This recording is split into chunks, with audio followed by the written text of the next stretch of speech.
Good morning po! Maulang morning guys! Ayan. Papunta kami sa lighthouse. At malakas ang ulan. Pero maglalakad lang kami. Yung nadadaanan namin dun guys, may gumagawa kasi dun ng bahay. So araw-araw kami dumadaan dito. So araw-araw siya nag-good morning sa amin. Sama ko pa rin si Maria. Ayan po. Halos kilala na yung kami ng mga dumadaan dito. Ay, nadadaanan namin. Grabe guys, ang lakas ng ulan. Nyo. Lakas ng ulan.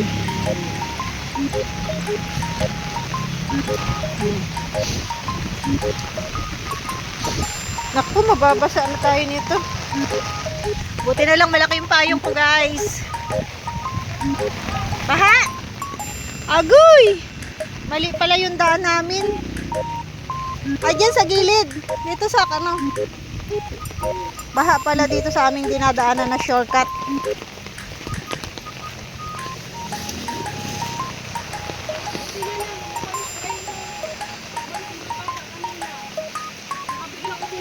Oh. Si Iya, wala talagang pasok. Tulog pa nga eh. Ginising ko lang. Binilinan ko. Dadaan kami sa tindahan guys. Kasi wala daw ulam sa lighthouse. So, bibili kami ng ulam para sa kanila.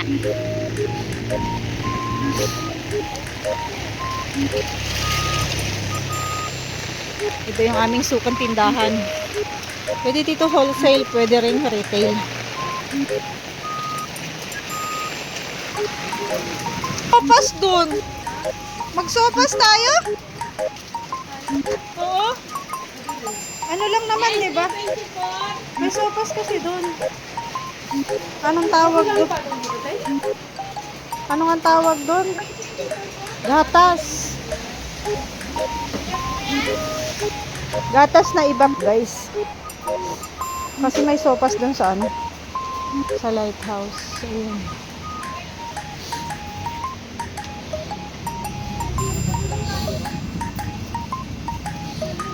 Condensed man to.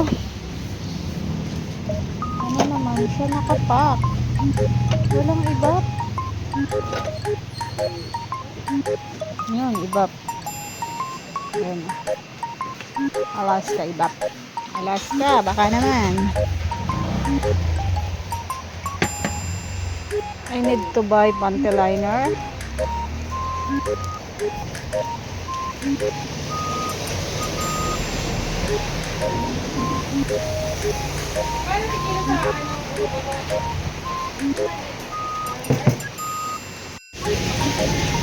Manok na lang. Ate, pabili akong 50 manok. Tapos ito. Ito lang guys ang aking charity for today. Charity to. Sabi ni Kuya, dapat araw-araw may charity. And ito yung charity ko para sa mga nagtatrabaho dun sa lighthouse. Ang Alaska ibap. And bibili akong 50 pesos na manok para sa sopas. Guys, yung manok 70 pesos daw. Di ko na pinabawasan kay ate. Sabi ko sa kanya, gilingin. Panghalo sa sopas.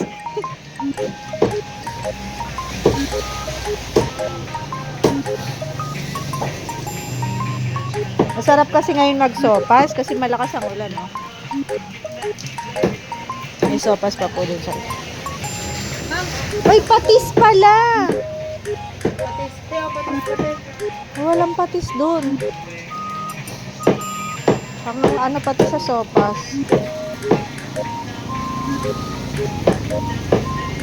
Ano ba yung ano doon?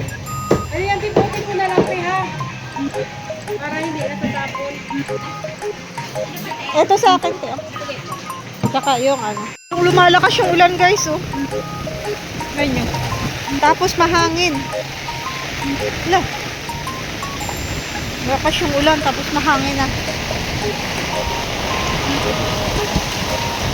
Ito yung binili ko. Panghalo sa sopas. 50 pesos na manok. Tapos condense. Bilis lang matapos ang ginagawa dito guys. Oh. Grabe. Ba! Shoutout kita. Sige, shoutout. Shoutout ko daw siya, guys.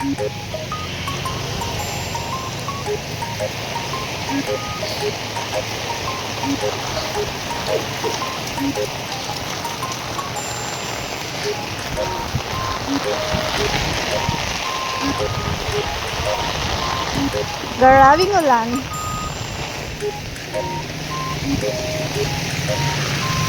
Pero kailangan naming maglakad kasi walang tricycle. At saka pag sumakay kami guys ng tricycle, mababasa lang din naman kami.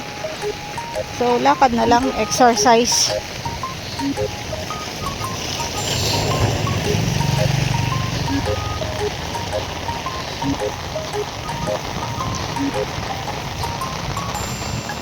Ang sipag naman ng mama ni Angelica.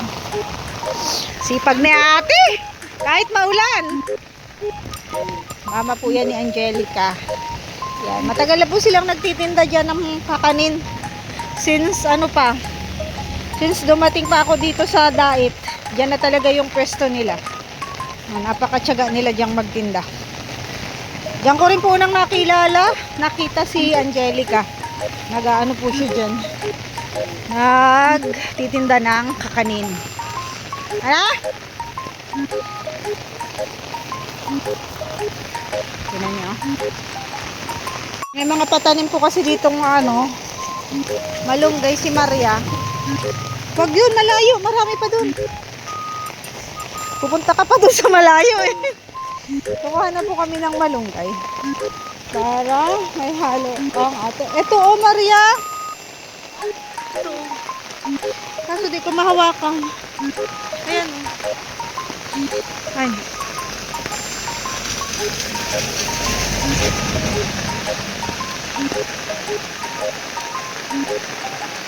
Salamat po sa puno ng malunggay. Everywhere man dito. Walang nagagalit.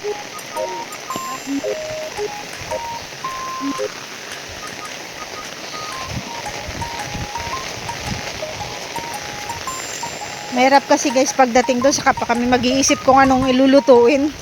Baka si kuya ay hindi nakabili ng lulutuin. Pero minsan po, wala.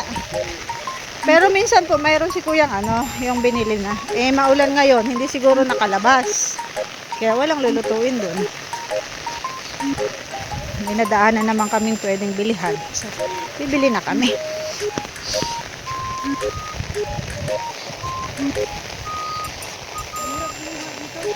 Ay, wag yan. Nalapit ng bahay. Baka nila yan pinalalago.